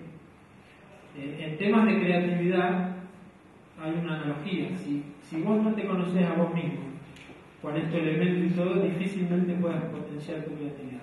Y si en el colegio encima sos uno de 80, ¿sí? Que tiene que ir a música, tiene que ir a básquet, tiene que ir a otro, menos va a aflorar tu personalidad creativa. Por sentido, los porcentajes tendrían que ser totalmente al contrario. Porque la creatividad, como bien había dicho antes, a través de una serie de conocimientos, una serie de experiencias, una serie va aumentando. Entonces, no le veo sentido ninguno, aunque no me lo vea. En realidad yo creo que esto es una estructuración que vamos a tener en el colegio. Claro. La educación. Quizás con un ejemplo del segundo ejercicio de esto, ¿no? Hicimos uno del de la cara. Le preguntamos a los niños cuáles son los usos de un clip. Esos clips que van en las hojas, ¿sí? Y ahora por una cuestión de tiempo no lo hacemos, pero si yo les doy 20 minutos para que un adulto me diga para qué puede usar un clip, y el adulto pone, el adulto promedio, ¿no? Para tomar papeles, para abrir una cerradura, ¿sí? Y le da unos 8 o 10 usos, ¿sí? Cuando le hacemos el mismo ejercicio a un niño, en el mismo tiempo que el adulto le encuentra 50 usos. Entonces, ahí estoy contigo, digo, ¿cuáles son los datos objetivos? ¿Por qué el adulto encontró 10 y el niño 50? Y entonces leo los del niño. Y el niño pone, sería bueno hacer un clip de goma gigante que todos saltáramos arriba. ¿Sí? Y el adulto estaba limitado a que el clip solamente es de alambre. Otro niño pone, podríamos con un clip hacer una nave espacial. Y podríamos ir todos juntos a la luna en un clip. ¿Y quién le dijo al niño que eso no se podía escribir? ¿Se entiende la diferencia? ¿Por qué esta estadística? No son ejercicios matemáticos, no son ejercicios donde el niño habla de la historia griega, son ejercicios donde al niño se le hace una pregunta muy simple o una actividad, un desarrollo mental donde el adulto falla. Y el adulto falla no porque su cerebro esté atrofiado, el adulto falla por lo que la sociedad y lo que él mismo piensa de él le ponga la barrera. El adulto piensa, no soy bueno para dibujar, no quiero mostrar mi dibujo. Y el niño dice, soy un genio, ya. Rescato de algo que dijiste que yo digamos, le dejé pasar, pero hay un lugar en respuesta que vos decías, no permitiendo, digamos, la crítica de los otros, que tampoco la de uno mismo. La de uno mismo es la más dura. No se tiene que quedar tanto, porque la solución para dibujar todo lo que yo he hecho ahora es que aceptarse que puedes. Ahí está. Eso, lo pasarse para arriba. Y realmente no es así. Me diste el pie justo para que ustedes se lleven la definición de creatividad. Porque estamos hablando mucho del entorno, pero me gustaría que definir la creatividad y definir ciertas reglas para que ustedes se lleven como valor agregado y como tarea, ¿no? Hemos hablado un montón, pero no sabemos qué es la creatividad. Entonces vamos a partir de un ejercicio simple. Imagínense un oso polar llamando por teléfono. Imagínense un oso polar. No me lo cuenten. Es fácil, ¿no? Porque imagínense un oso polar y ahí aparece. Ese es un pensamiento característico conocido como pensamiento imaginal. ¿Por qué imaginal? Porque traen una imagen y la proyectan. Vamos a hacer un ejercicio un poquito más difícil que ese. El oso polar todos lo vieron, ¿no? Sí. Bueno, ahora proyecten el oso polar aquí, parado aquí, con un tutú de bailarina rosa, unos zapatitos y bailando de una pared a la otra. ¿Lo ven? Entonces yo supongo que esto no lo han visto nunca. Supongo porque hay gente para todo. Pero supongo que no han visto un oso polar con un tutú, ¿no? Sin embargo, su mente lo puede construir o no. Sí, es más difícil que el anterior. ¿Sí? Ese segundo pensamiento es un pensamiento imaginativo, no es imaginal. Porque como les dije, supongo que nunca lo vieron, entonces no tienen una imagen de un oso polar bailando del lago de los cisnes. Pero la pueden construir, ¿sí o no? ¿Alguno no la pudo construir? Entonces, ¿por qué la pueden construir? Porque han visto bailarinas, ¿sí? Y han visto el tutú de la bailarina, y han visto osos. Entonces, ¿qué hace el cerebro? Suma, combina. Y esa combinación de cosas totalmente desconectadas es la imaginación. Es el verdadero poder de la mente humana, la imaginación. La memoria se puede medir. En Google ponen cuánto es la memoria de un cerebro humano y sale ahí en petabytes. ¿Sí? Sería una habitación llena de discos rígidos, no sé cuántas habitaciones, pueden googlearlo, pero la memoria es finita, tiene una medida. La inteligencia también. Somos inteligentes, pero tenemos umbrales de inteligencia. Pero en cuanto a imaginación, no hay límite. Es la única distinción con el resto de los seres vivos, es realmente infinito. Entonces, la imaginación es siempre algo que cada uno de nosotros tiene en función de la vida que vivió. Entonces, cuando empezamos a interactuar con otros, nuestras ideas, nuestros pensamientos imaginativos se combinan con el otro. Entonces, la suma realmente suma. ¿Sí? O sea que nuestro cerebro está condicionado por factores externos o por determinadas estructuras que ya nos vinieron formando. Algo así, pero no sé si me entiende la idea. Te entiendo, pero más técnicamente sería, nuestro cerebro está condicionado porque nosotros mismos nos formamos una mentalidad. Y esa mentalidad se formó por emociones que hemos vivido, por cosas que nos han pasado, y nosotros hemos estructurado una forma de ver las cosas. una mentalidad, pero no significa que es fijo. O nos limita para la creatividad. Nos limita para la creatividad, nos sirve en algunos ámbitos y en otros nos hace perder. Pero lo importante del mensaje es que no es fija esa mentalidad. Vos creaste tu vida, podés recrearla cuantas veces quieras. Si alguien decide entrar a la Facultad de Economía es porque se imagina contador o economista. ¿Sí? No es que nació y le pusieron un sello en la cabeza de ese contador, ingeniero, bailarina. No venía la cigüeña con el sello. Pero uno le empezó a gustar algo y se empezó a ver en un futuro, a imaginar, defendiendo en un juicio, yo quiero ser abogado, yo quiero ser ingeniero. Yo me imaginaba a mí mismo como ingeniero armando robots y nunca pude hacer andar nada, ni una plaquetita. O sea, probé los prácticos, pero no era lo mío. ¿Sí? Pero yo entré a la facultad imaginándome que iba a hacer robótica y terminé haciendo creatividad e innovación. ¿Se entiende? Pero uno imagina cosas y después las va corrigiendo. Pero la verdadera limitación es la que uno mismo se pone. En ese caso fue por ese cambio de rumbo, esa reestructuración tuya, ¿fue por algo negativo de la ingeniería electrónica o por algo positivo de lo otro que querías?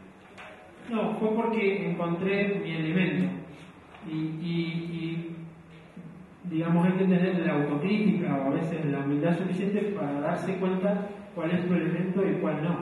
Yo empecé a ver que tenía que aprobar un trabajo práctico con una plaqueta en ingeniería electrónica, iba y prendía una luz verde, una roja, una amarilla. Era lo mínimo que se pedía el ejercicio. Y venía otro compañero mío al lado, con un display así, y empezaba a pasar un cartel y decía, este es el trabajo práctico de Pablo, lo realicé, y yo prendía 3 luces y él, en el mismo tiempo, con los mismos componentes, te digo, ¿cómo hiciste, Pablo? No, puse un chip, ahí una llave H. No se me dio a mí eso, aprobé las materias. ¿Sí? Y bien, con buenas notas, pero ya me di cuenta en el medio de la carrera que yo me iba a estar soldando o programando una computadora, no se me daba. ¿Sí? Si yo quería tener los resultados que Pablo, todavía estaría en la facultad. ¿Se entiende? Entonces yo me fui dando cuenta. Sin embargo, la carrera me apasionó y me gustó y la terminé. Pero, por ejemplo, Pablo no podía hablar en público. Presentábamos un trabajo juntos y me decía, habla vos, negro. Entonces yo iba y hablaba y vendía.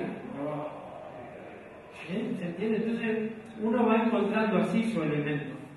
Y es muy común que uno vaya creído que puede hacer algo y después vuelva porque dice, bueno, esto no era lo mío. Eso es lo natural en el ser humano. Y ir en este continuo aprendizaje.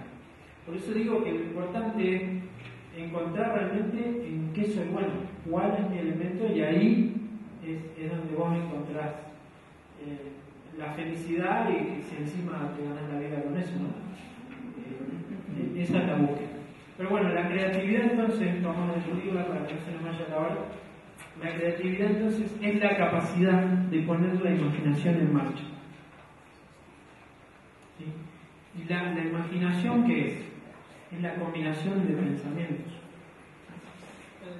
Acá me entra una confusión. Yo me acuerdo que mi profe de psicología me había definido la inteligencia como la habilidad humana de relacionar ideas. Pero a su vez, la imaginación ya entra en una definición casi igual, según lo que está diciendo usted. Sí, la verdad sería el responsable si opino sobre esa definición de la rama de la psicología, porque no soy psicólogo, no lo sé. Pero sin duda que la capacidad distintiva de la mente humana es la combinación de cosas que aparentemente no están conectadas.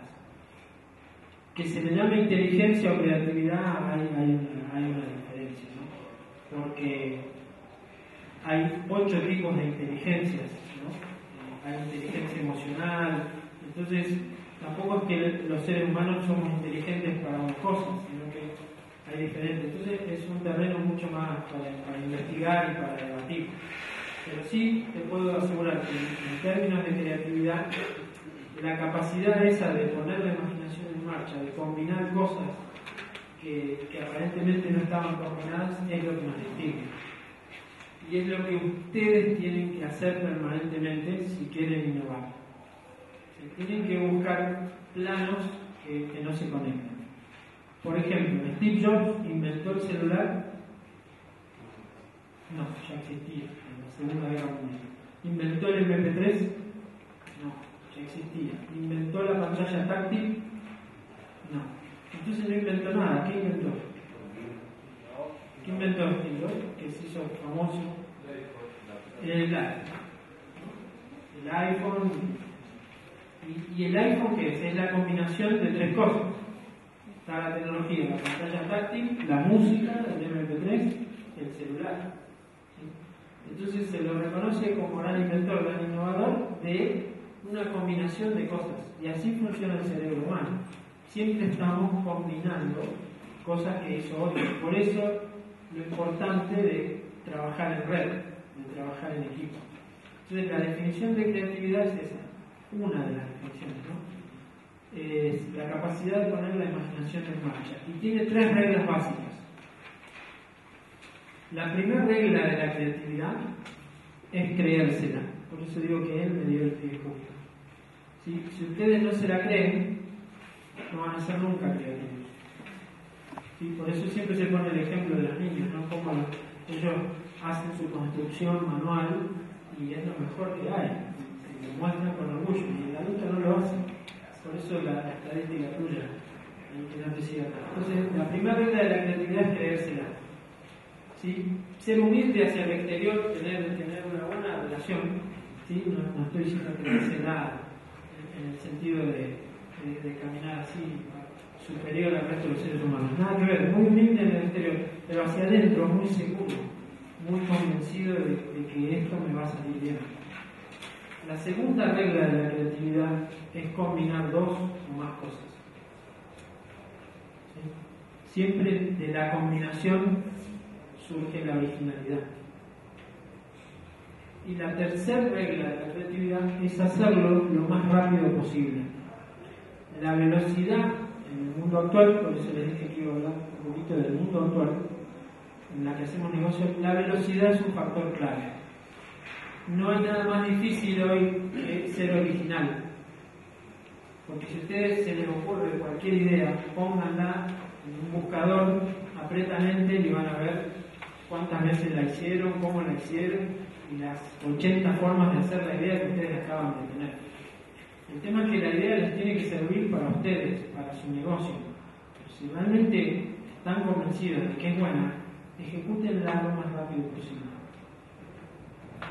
Puede ser que el éxito de esa idea dependa del momento y el lugar, ¿no? Porque a lo mejor Steve Jobs, hace un par de años, me inventó el auto, pero esa idea a lo mejor la tuvo alguien antes, pasa que no era el momento. Estaba la sociedad, la tecnología como para llevarlo adelante, un poco muy costoso, simplemente. Siempre. Te corrijo, no es puede ser, siempre es así. Siempre las ideas dependen de mucho más que la idea en sí misma. Puede estar buena, pero depende de un montón de factores sociales. Hablamos mucho de Steve Jobs, pero hay un caso acá de la empresa Colmen, Colucci y Ben, no me acuerdo si es Venega, el apellido del otro, que ahí les muestro las fotos, lo tengo en la presentación. Son dos personas de un pueblito en el Chaco que tenían un camión de verdura, camión verdulero, que se les fundió el motor, lo rectificaron, en una plata rectificaron el motor y se les fundió de nuevo. ¿Sí? ¿Y cuántas veces vamos a pagar? Y mirá todo lo que pusimos. Entonces se les ocurrió instalar un dispositivo que se llama vigía, hoy se conoce como el vigía. Pero cuando a ellos se les ocurrió no tenían todos los recursos, eran muy pobres y estaban en un lugar que no era Silicon Valley. O sea, ni eran Steve Jobs ni estaban en Silicon Valley. Estaban en la provincia del Chaco con un camión verdulero fundido. Sin embargo, la creatividad surgió de la necesidad y tuvieron 3-4 años luchando para lograr el producto que fuera el vigía. Un producto que terminó siendo la piedra angular de una gran empresa que hoy manejan los nietos. ¿Sí? Como les dice el abuelo, el nieto fue alumno mío y dice: ustedes nacieron en cuna de oro. Yo andaba con el camión, con la verdulera. ¿Sí? Pero esa idea, ahí en ese lugar, era una idea que tenía dos factores que siempre no me los puso. Uno, muy rechazada, porque si ustedes se compran un camión muy caro, le van a agujerear la tapa del cilindro para ponerle el vigía. Compras un camión 0 kilómetros y vas al taller de Don Colucci y te agujerea el motor. ¿Comprarían ese producto? En ese entonces no. Entonces todo el mundo decía: esa es una idea loca, esa no va a andar. ¿Sí? Sin embargo siguieron adelante porque había otro factor sociocultural, no había celulares.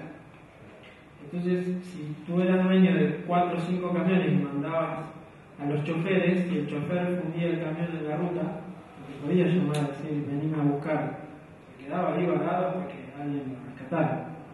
Entonces tenía los dos factores: agujereo el motor, o se me pudren los pollos en la ruta, se me pudre la fruta. Y bueno, agujereo el motor y pongo el vigía. ¿Sí? Y así empezó a ganar clientes. Y digamos, no vale la pena nombrar la facturación hoy, por si esto está firmado para la FIP. Entonces, pero es un producto de gran facturación. ¿Sí?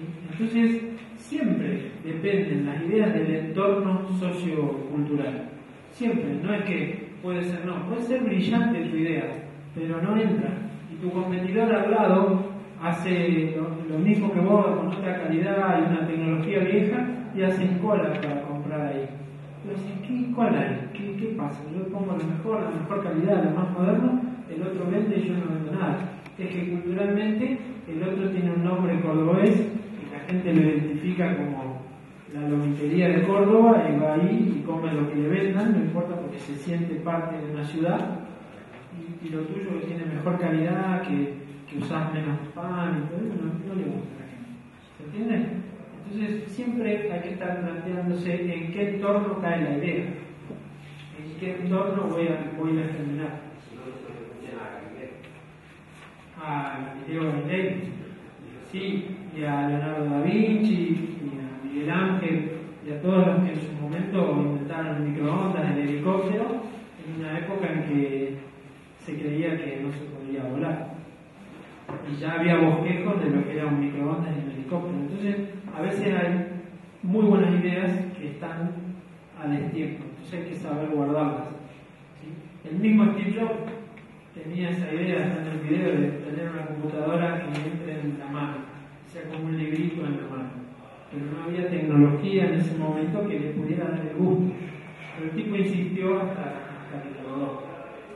Entonces, esa es la definición de creatividad, es la capacidad de poner la imaginación en marcha, y las 3 reglas de la creatividad son creérsela, combinar y hacerlo lo más rápido que pueda. Ahora, terminando el tiempo nada más para poder contarles qué es innovación. Ahora que sabemos qué es creatividad, hay algo que sumarle a la creatividad. Uno puede ser un gran creativo, pero no tiene coraje para llevar las ideas a cabo. ¿Sí? Entonces, aquí es donde entra el espíritu emprendedor, sumarse con la creatividad. Supónganse que yo tengo una idea de buscar algún dispositivo para que los alumnos estén más cómodos en posición de atención. ¿Me siguen? Tengo una idea. Necesito un dispositivo para que el alumnado esté más cómodo en posición de atención. Escuchen mi clase, pero más cómodo. Entonces, les cuento esa idea. Y ustedes me dicen: bueno, ¿y cómo sería tu dispositivo? Mira, sería parecido a esta.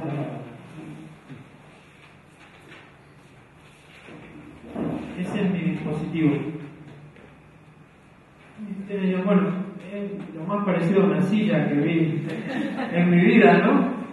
Ok, yo tuve una idea, pero esa idea evidentemente no es original. Entonces la descarto. ¿Sí? No me tengo que enamorar y aferrar de la idea. ¿Sí? Porque uno puede ser creativo y crear algo brillante, o crear una porquería. Entonces, aquí estamos hablando de negocios, no de arte. Entonces yo no soy crítico de arte. Entonces hay gente que ve una obra y llora, se emociona. Y acá el artista plasmó su alma en esta obra de arte. Y yo la miro y le digo, ¿qué es esto? Soy fierro, soldado, no tengo esa capacidad. Entonces no hablo acá de creatividad artística, sino más orientada a los negocios. Entonces, orientado a los negocios, ustedes me pueden decir, ¿qué tal mi invento? ¿Camina esto? No, Néstor, o sea, esto es una silla. Entonces ahí se queda, ¿no? La descarga. Pero yo insisto, y además de ser testarudo, de ser creativo, soy emprendedor, soy corajudo y no me doy por vencido. Entonces tengo otra idea, es decir, quiero darle más comodidad, quiero hacer algo diferente. Entonces ahora me voy a animar a hacerlo.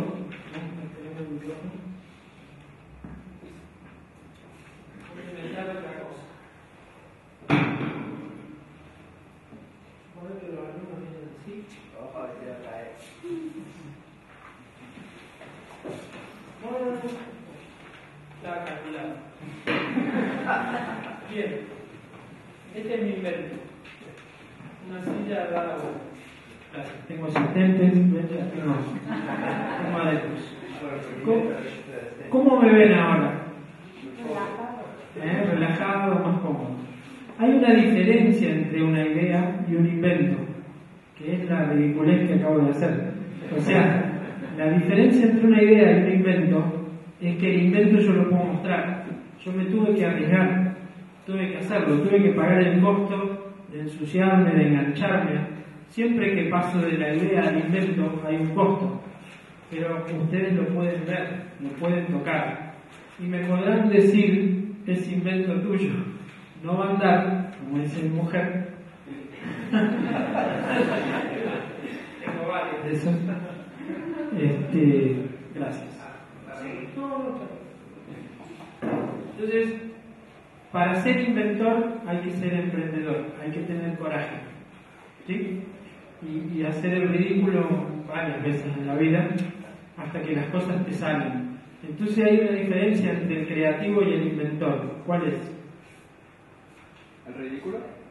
La ridiculez. Parte de hacer el ridículo, el coraje, el llevarlo a cabo, ¿no?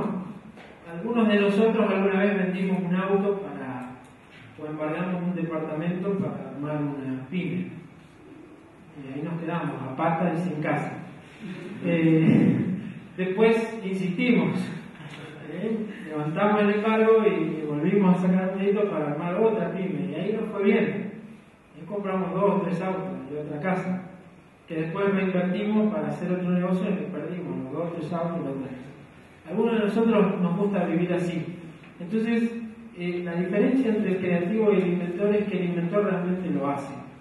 Pero no estoy diciendo que sea innovador el que inventa, porque ahí radica la principal diferencia. El que inventa puede morir pobre, de hecho tiene probabilidades de morir pobre. El innovador realmente es el que ha tenido éxito. La innovación es la clase superior. La innovación, el que es innovador, ha tenido éxito. Y no solo que ha tenido éxito, sino que lo puede replicar a su gusto, cuantas veces quiera. Y ahí tenemos los 3 perfiles, que suelen estar en una sola persona, sí puede ser, pero tampoco es el común denominador. No hay una lista larga de Thomas Alva Edison, Steve Jobs, Don Colucci, del Chaco, de la empresa Colbert, no hay una lista larga. O sea, no siempre en una persona uno va a encontrar todo. Entonces se arman equipos de trabajo. Algunos son los creativos. Este grupo acá son los creativos. ¿Tenés 1500 mangos para hacer algo? No, yo te tiro la idea. La plata está buscando al otro lado. Ok, las ideas son buenas, eres creativo. Después está el otro. ¿Sí? El que dice, yo me animo, yo vendo un par de cosas que tengo y lo hacemos.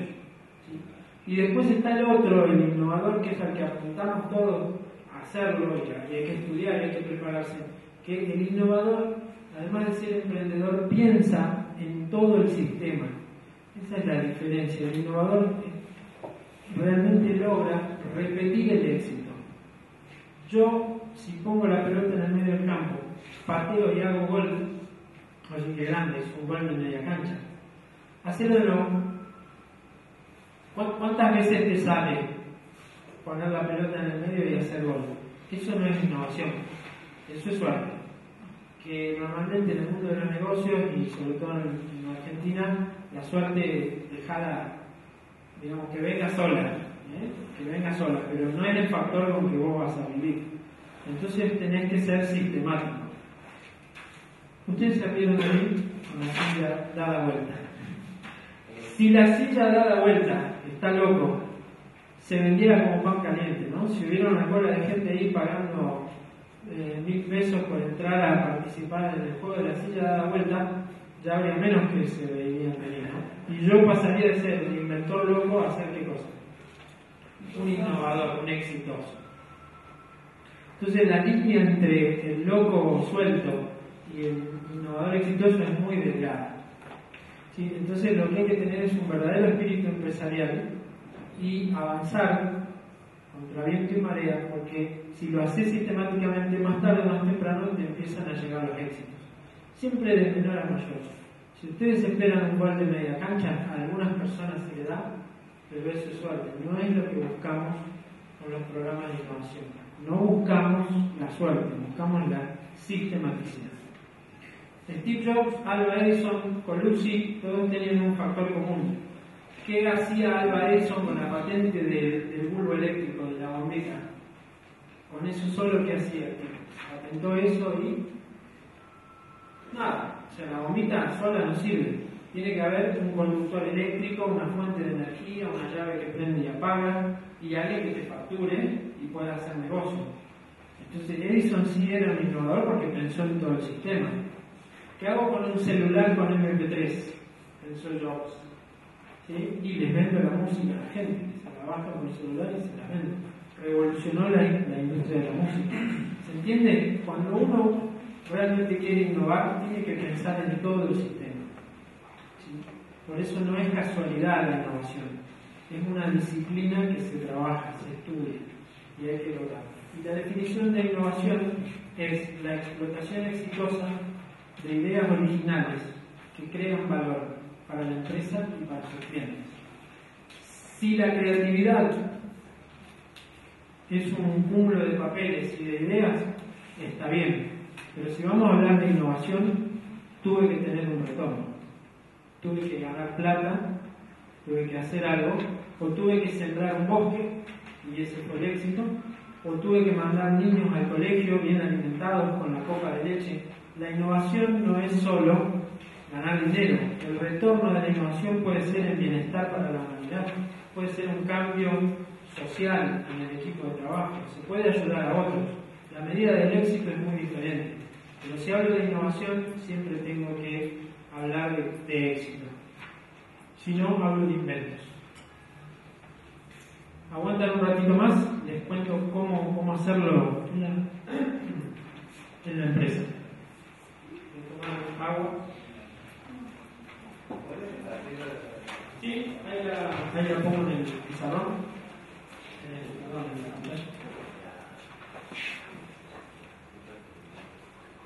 Ahí. La explotación exitosa. ¿Qué significa explotar una idea? Explotar una idea significa que la implemento, la llevo al mercado, se vende, saco rédito, la mejoro, sigo sacando rédito, saco rédito cuantas veces quiero. Pero en el mundo de hoy, ¿qué pasa? ¿Cuántas veces le voy a sacar rédito a una idea original, bien implementada? ¿Cuánto tardan en copiarme? Un ratito, ¿sí? Pero ¿qué pasa? Si yo soy el líder, si fui el primero, siempre llevo 2 o 3 pasos de ventaja. Cuando me alcanzan, yo ya estoy en la próxima etapa. Entonces, el que pega primero, el que lo hace más rápido, siempre le va mejor. ¿Sí? Pero la idea más brillante es la que va a tener éxito. La mejor idea es la que me va a asegurar la rentabilidad. No. La mejor idea en cuestión de adaptación al mercado, a la cultura, a la política, de la región donde tengo mi negocio. Si el delivery se hace en bicicleta y va una señora con la canasta y lleva unas empanaditas y la gente compra eso, yo pongo un super sistema web para mandarle en helicóptero las empanadas, no significa que vaya a tener éxito. Es probable que nadie compre mi empanada, porque vienen frías en el helicóptero. A mí me gusta doña Rosa con el hijo que me la trae en bicicleta. ¿Se entiende? O sea, realmente evaluar una idea fuera de contexto porque nos enamoramos de la idea, lo único que vamos a hacer es perder plata. La idea hay que evaluarla en todos sus aspectos, con una visión sistémica. Entonces hay cosas muy importantes. Cada uno de ustedes tiene una empresa o va a tener, o es líder de una empresa o pertenece a un emprendimiento. Entonces la pregunta ahora es, ¿cómo hago todo esto? Ya tenemos las definiciones, pero ¿cómo hacerlo? Y el cómo hacerlo tiene una estructura. Voy a pasar rápido. Ahí está la Colucci y no me acuerdo el apellido del otro, creo que es Menega, la empresa Colbert. Y el otro es Steve Jobs. Uno fue un gran innovador en Silicon Valley, en el mercado de la tecnología, la más alta tecnología, y los otros que han hecho una empresa muy rentable y que dura hace 40 años que está, y empezaron en el sur del Chaco. Entonces por eso yo no compro cuando hay gente que me dice acá en Argentina no se puede. Se puede en cualquier lugar del mundo. El tema es qué hace uno para lograr el éxito. Está claro que es más difícil, ¿no?, en algunos países que otros. Eso tampoco podemos ser necios y decir, acá es difícil, pero no es posible.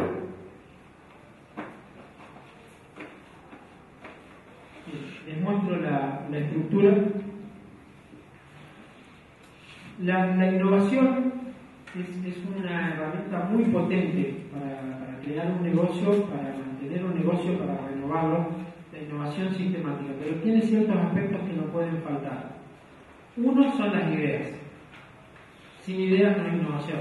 ¿Cómo hago para tener ideas? ¿Cómo hago para tener muchas ideas? Tengo que trabajar mi creatividad. Entonces, para tener la materia prima para la innovación, que son las ideas, tengo que trabajar yo. Mi creatividad. Tengo que leer, hacer deporte o hacer música, tengo que cambiar la mentalidad. Pero conmigo no alcanza. Tengo que compartir mis ideas con otros. Necesito que otros evalúen mis ideas. Necesito que haya una creatividad colectiva. Y la creatividad colectiva se logra en mi empresa o en mi equipo de emprendedores de la siguiente forma: generando un buen clima de trabajo. El cerebro humano junta las neuronas si hay buena onda. Hay una sustancia química que se genera en el cerebro, en ambientes extendidos donde hay alegría, es mucho más propicio para la creatividad. Entonces, si yo soy el dueño de la empresa, ¿y cómo es tu nombre? Le digo, Héctor, ¿qué estás haciendo? Sí, pero este no es el horario de trabajo. Mala onda, si no puede estar escribiendo. Vos sos mala onda, no yo. Yo sí el dueño de la empresa. Si yo tengo este tipo de conversaciones, este tipo de relación, porque quiero que los empleados estén al 100% produciendo, lo único que voy a lograr es que una persona muy capaz, cuando me vea venir, abre el Excel rápido. ¿Sí? Estaba jugando al solitario y de golpe abre el Excel. Y digo, Héctor, ¿qué está haciendo? No, estoy controlando las cuentas bancarias, estoy conciliando el último balance. Muy bien, ¿eh? Un gran ejemplo. En realidad lo que él está haciendo está sobreadministrando procesos. Pero como la cabeza le sobra, al mediodía terminó de ver el Excel y el resto del mediodía está haciendo tiempo.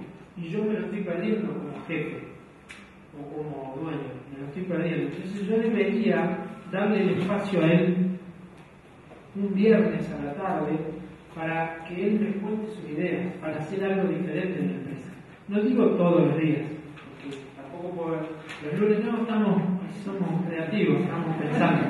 Los martes no estamos creando porque ese libro que leíste está bueno y yo estoy así nos fundimos. Entonces, pero tiene que haber un día de la semana donde me dedico a la creatividad, pero me dedico en serio, creando el clima para que la gente se distienda y pueda crear. Nadie es creativo en la crisis, mucho menos en el estrés. Segundo, una vez que la gente está en ese clima, ¿cómo recolecto las ideas? ¿Cómo creo el clima? El clima saliendo de la estructura. Si vos decís, depende de tu presupuesto. Pero supongamos que no tenemos ni un mango, que es la típica. ¿Sí? Pero estamos en la oficina individual. Nos vamos a comer a un lugar. ¿Sí? En vez de comer acá en la planta, nos vamos a comer los viernes a un lugar. Cada uno se paga lo suyo porque no tengo un mango, pero vamos a comer y hablamos de cualquier cosa. Y en ese hablamos de cualquier cosa, cada tanto hablamos de algo de la empresa. Como decir, che, ¿cómo ves vos los clientes? Vos que estás en la atención al cliente. Y sí, informalmente. No, yo la verdad que noto que estaría mejor si lo visitáramos de otra manera o hiciéramos algún evento. Esa es la forma de crear, dando participación, conociendo a la gente de tu equipo. Si la empresa tiene 26.000 empleados, hay otras técnicas que te puedo contar, pero si son 10, después, digamos, tenés la obligación de conocerlo. Después vas a tener gente que se va a sumar inmediatamente a ese clima, y hay otros que van a estar siempre desconfiados en la punta de la mesa, diciendo ahora nos va a bajar el sueldo. Que nos salga a comer y pagamos nosotros. ¿Tenés alguna idea? Yo no tengo ninguna. No lo vas a poder evitar eso, pero no importa. Si el 80% de los que se suman te aportan ideas, vos acabás de ganar algo que antes te lo estabas perdiendo como dueño de la empresa. ¿Sí? Porque ninguno de nosotros hoy puede leer todos los mails que le llegan, no puede asistir a todas las reuniones que le invitan, no puede visitar a todos los clientes. Entonces sí o sí necesitas de los demás. Y si no conoces a los demás, no conoces a la gente con la que trabajas, nunca tendrás el clima correcto. Entonces una de las cosas es crear. Después tener un sistema para recolectar las ideas. Ustedes son creativos y tienen ideas. ¿Dónde las almacenan? En el cerebro. Y cuando te olvidaste de la idea, la compras. ¿Cuántos de ustedes leen las ideas del año pasado? ¿Hacen feedback de sus propias ideas? ¿Cuáles avanzaron? ¿Cuáles estuvieron buenas? ¿Cuántos de ustedes analizan sistemáticamente qué le pasaba por su cabeza? 1, 2, 3. Sí. Me rompió la cabeza. Voy con él y después contigo.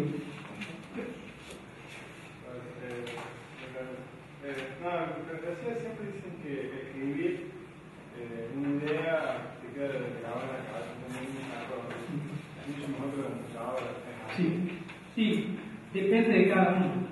Yo he visto gente que escribiendo un maestro y otros que anotan todo en la compu. Y también, o sea, depende. El tema es tener un sistema para darle un seguimiento y poder seleccionar estas ideas estuvieron buenas, estas las voy tachando. Casi nadie o muy pocos, voy a levantar la mano para la pregunta, entonces 4 de 50 y pico tienen un sistema para administrar sus ideas. El resto seguramente han tenido ideas brillantes y han pasado, porque no las tenemos registradas. Sí. A mí me pasa, no sé si será por la edad, pero por ejemplo, yo si estoy en un papel, yo estoy con un papel y un lápiz, no puedo tener ideas creativas en absoluto y puedo escribir, no puedo, me nulo. Cuando estoy en un computador, enfrente a Word o un Excel, puedo hacer esquemas, puedo tener ideas, me fluye más rápido. Eso yo le decía a él, depende de lo que se te da a cada uno. Yo soy más de la vieja escuela del papel y lápiz. ¿Vos querías preguntar algo? Sí, por lo general, cuando tengo una idea la realizo. O sea, siento esa necesidad y la realizo. No lo estoy anotando porque es como que la ansiedad también juega. Claro, pero al realizarla, ¿anotás cómo sí, te fue? Saco, ¿Cómo la podías si me tengo que mejorar? sacar cosas o agregarle cosas, o sea... Esa es una buena práctica. Y esa es la invitación que yo les hago para que la innovación aparezca en su emprendimiento. Tienen que llevar una estructura, un sistemita, un cuadernito o un Excel o un mail donde registran las ideas. Las 3 curvas arrancan en tiempos diferentes en la historia de la humanidad. Lo primero que hizo el hombre fue concentrarse en la productividad. 1910, Henry Ford Taylor. 1918, 1924, siguió avanzando y empezamos a tener sistemas para la calidad. La innovación aparece recién en 1950, los sistemas para la innovación. Entonces, si ustedes tienen un negocio hoy y no venden, traten de preguntarse qué les pasa, si es un tema de productividad. Si ustedes tienen una pizzería y la gente hace cola para comprar pizza, pero no pueden sacar la pizza a tiempo, no innoven. Agarren un libro del sistema de producción de Toyota o de Masterchef, lo que sea, y vean cómo aumentan las ventas. Lo principal en un negocio naciendo o en un negocio en crisis es que haya ventas, porque venta nos da el dinero que necesitamos para sobrevivir. Entonces, si tienen problemas de productividad, cópiense de sistemas de productividad de FIA o de Toyota o algo para mejorar la productividad. No piensen en otra cosa.